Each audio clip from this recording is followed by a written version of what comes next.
He's really a chameleon of our generation, from the smooth soul of Location to the euphoria of Talk.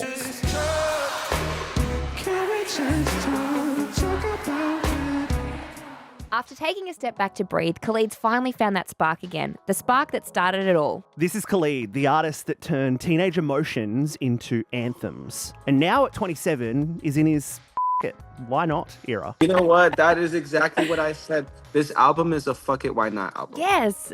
The album is a fuck it, why not album. In this chat, he opens up about rediscovering joy, learning to trust his gut, and how it feels to finally let go of what people expect to just make art that feels good again. I feel incredible. Like, I just feel ready. Like, I've been waiting so long to have a clear opportunity to be myself deep down, and pushing past the fear of being perceived was so difficult. But I think by embracing it head on, I've just been able to push myself in a creative place that just feels like I found my footing, and I just feel really good. And look, this one's not about reinvention. It's about coming home to who he always truly has been. This is just a sleek night, just very energized, just very cat-like, very feline, just really embracing the freaks that come out at night. If you've ever felt lost, burnt out, or scared to start again, this chat is for you. So make sure you hit like, subscribe, and comment who you want to see us have conversations with in the future. We've got amazing guests lined up, like... Hey, what's up? This is Khalid right here on The Hot Hits with Nick and Lauren. Hi, Khalid! Hello! Yay! Oh my God, we've been giddy with excitement for this chat. And we talk to a lot of people, but this one's really, this has done this in here for us. Yeah. Now you're making me excited. Yay! We love this. Let's bottle it all up. How are you feeling with this new album on the horizon of coming out? Probably your freest work to date. Thank you. I feel incredible. Like, I just feel ready.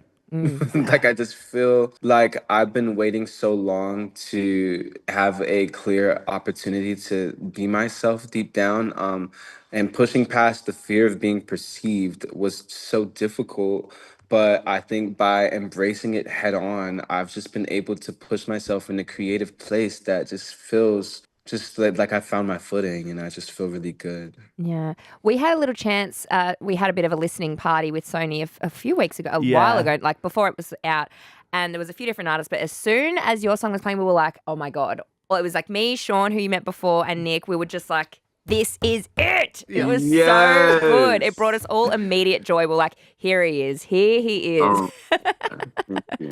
Thank you. That is just so reassuring in the best way. Yeah. And it's so present across the whole record as well. Like, I think when we first got to know you, you know, there was this beautiful emotion to the music and your voice was really at the forefront. But through your career since then, you've really embraced the kind of the club sounds and the dance sounds and, you know, that kind of wonkier version of R&B that exists. Is that an important part of being yourself in this music, is making it sound kind of fun and enjoy it? I think, to me, R&B will always live at the center of my core, which means that I feel like I enjoy the pivot. It's like one foot stays firm in R&B, but then the next foot can just play around and explore and dance, and I just love the balance. I love being versatile. I love being open. I love being able to jump into different worlds. And so when I think of After the Sun Goes Down, to me, you know, you might listen to Out of Body and you might listen to In Plain Sight and be like, okay, well, this must just be dancey club vibes. But like, there are really some very intimate personal moments on this project. And so I just love being able to play with it all. Like, to me, it's just such a pleasure to be able to explore. Like, that's just what this music is for. It's a privilege to be able to do it at my scale. So I'm just happy about it all. Has it, going into the release of this album, does it feel different going into this one? Do you feel more sort of nervous? Have you felt a bit more vulnerable? Like, what's been the sort of process mentally going into this one? It is very different. You know, speaking about the first album, I deep down knew that American Teen was going to change my life. Yeah. And I even tweeted about it. I was like, oh my God, this is the day my album comes out, March 3rd, the day that my life changes forever. You know, I was very sure. I really trusted my intuition with that moment. And then trying to catch up to the times, and space and time is moving at in all times is high, and feeling overwhelmed and feeling lost, and feeling like I fell off the boat and I'm like sinking in the water. It was very challenging creatively, but for me to be where I'm at now, it feels like I am just on a playground, jumping off the monkey bars, scraping my knees, but I'm just like having so much fun. I don't even care. Like, so Oh, I just yeah. love being able to be here after starting at that place where it's so fresh, so just impulsive in a way.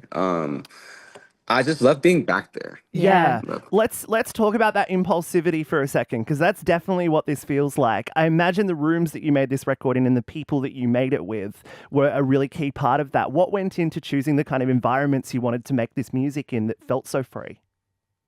I wanted to work with producers and songwriters that I could get real with. Yes. That we could have real conversations and appreciate and in a way like celebrate everyone in the room. Like there's not one writer or one producer that walks into the room like I'm the biggest writer and producer, I have the most accolades and everybody's gonna listen to me. It's kind of just like, what are we here to do together, y'all? Like, what do we know that we want to do? Like, what do we wake up every day thinking like this is what I want to do for music? And to be able to be in a room with Julia Michaels, Yes. or to be in a room with Tove Lo, Okay. or to just be in a room with exceptional creators that have shaped the common sphere of pop music as we speak, but then to be able to add my own and like bring my, because I have my sound and my style too. It's just the perfect combination of just full trust and collaboration. And I just think that it's just made this time capsule that I'll look at and be like, wow, that was really my funnest album to make. I was just Yeah. about to say, you can really hear that in the music. And do you think this is your personal favorite, or do you kind of, is it like children? You have a different love for each one of your albums. It's a different time. You learn from each one. But how do you feel about this one in particular? This one is like my passion project. This one is just like my little baby that I like listen to on repeat like all day. Yes. Like, so I listen to songs on this album on repeat, and I'm like, which one? I'm going through the playthrough, and I'm like, dang, which one do I want to listen to again? Like, because I just want to listen to them all again. I'll just be listening to it all day. I just feel very connected to it. I don't say that in an egotistical way. I say that more in like, I'm just really enjoying myself as an artist and as a creative right now. And Hell so yeah. I feel really connected to this album. I would say, I see a parallel line between this album and American Teen in terms of what moves me the most. Wow. I love that. Because they're such different records, but that makes so much sense because you were sort of coming into your own in what you thought was your own at 17 with that record, and now at 27, Yeah. you're coming into a new version of your own. It's like, in terms of the Right. children analogy, it's like American Teen was like your shy little, daughter, and then Yeah. Yes. and then this record is You're like your rambunctious, your like- your gay son that came out at 7 and started voguing, right? It really is. And I think that although the records are so different, they're just like night and day. Like American Teen is the day, the cold day, the lonely day, the like long walk in the middle of a like freaking desert day. And I feel like this is just a sleek night, just very energized, just very cat-like, very feline, and just really embracing the like the freaks that come out at night, and so Yeah. I love them both, but I say clear parallel to me. Yeah. Well, you just sound so incredibly happy right now. And I say this to everyone who's Thank you. 27 because 27 was my favorite year of my whole life. It just felt like everything sort of weirdly clicked into place. And it's almost like Ah, the start of the new part of your life. And that's what it feels like is happening to you right now, too. You just say fuck it to everything. You're like, hey, yes, fuck yes, it. yes, yes. You know what? That is exactly what I said. This album is a fuck it, why not album. Yes. The album is a fuck fuck it, why not album. You know what makes me happy about that is I think that is the best advice that you can give to an artist that's just starting out as well, is say fuck it, why not? Try things, be impulsive like you talked about, be free like you talked about, try shit, work with people that you love and care about and get you and you can have conversations with.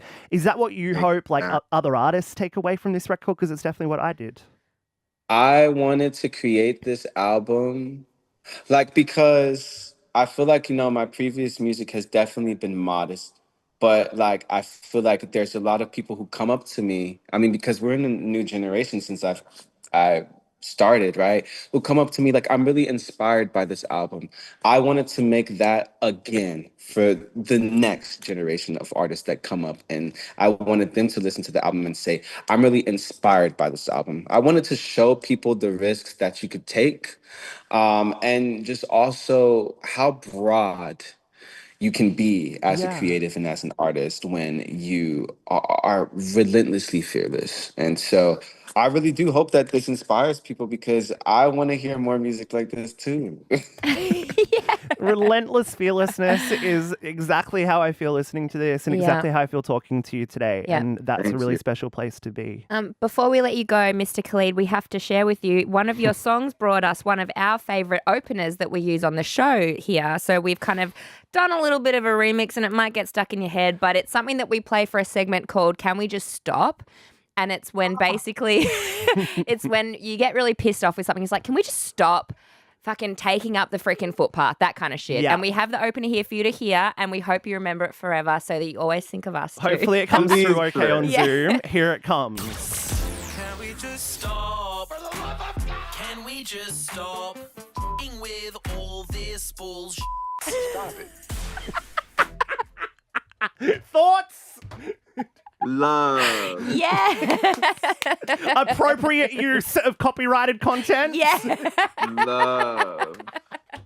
I am in full favor of that. Amazing. Yes. Oh, good. That makes us very happy. We're very happy for you, and we're so excited for people to hear this record and to jive to it at 1 o'clock in the morning at Stonewall, the gay club on Oxford Street in Sydney, I hope.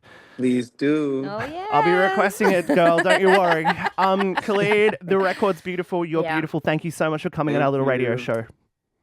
Thank you You're so the best, much. darling.